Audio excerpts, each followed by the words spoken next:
মেলা মেলা মেলা আজকে 500 টাকার কিন্তু মেলা চলতেছে। দুবাই চেরি ফেব্রিক্সের বোরকার কিন্তু মেলা পেয়ে যাবেন, বোরকা পেয়ে যাবেন মাত্র 500 টাকায়। চলেন আপনাদেরকে কিছু বোরকা দেখায় দিই। তবে এতটুকু বলে দিই আপনাদের সুবিধার জন্য, এগুলা কিন্তু কোনো রিজেক্ট নাই, একদম সম্পূর্ণ 100% দুবাই চেরি ফেব্রিক্সের মধ্যে পাবেন। একটা মালও কিন্তু কোনো ছেঁড়া ফাটা ফোটা কিচ্ছু নাই।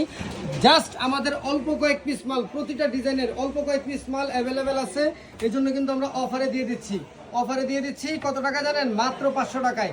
হয়তো এই ডিজাইনটা ধরেন কথার কথা 56 অ্যাভেলেবেল আছে, বা 54 অ্যাভেলেবেল আছে, বা অন্য ডিজাইনটা 50 আছে, কোনোটার 52 আছে, এরকম কোনোটার 1 পিস 2 পিস, কোনোটার 6 পিস, এক একটার এক এক রকম কিন্তু অ্যাভেলেবেল আছে। মাত্র 500 টাকা। মাত্র 500 টাকার এই মেলাটা যদি নিতে চান, অবশ্যই আমাদের স্ক্রিনে দেওয়া এই হোয়াটসঅ্যাপ নাম্বারে যোগাযোগ করতে হবে। এই যে দেখেন কত সুন্দর একটা প্লেন আবায়া। অনেকেই কিন্তু এতদিন প্লেন আবায়া খুঁজছিলেন। এই আবায়াটার আমাদের রানিং দাম ছিল কিন্তু 680 টাকা। সেই দামটা থেকে আমরা লস প্রাইসে এখন দিয়ে দিচ্ছি মাত্র 500 টাকা। এই বোরকা কখনোই 500 টাকায় কিন্তু হয় না, কিন্তু আমাদের জাস্ট অল্প কয়েক পিস মাল অ্যাভেলেবেল থাকার কারণে এই মেলাটা মাত্র 500 টাকা পেয়ে যাবেন। নিতে চাইলে অবশ্যই স্ক্রিন দেওয়া হোয়াটসঅ্যাপ নাম্বারে কিন্তু যোগাযোগ করতে হবে।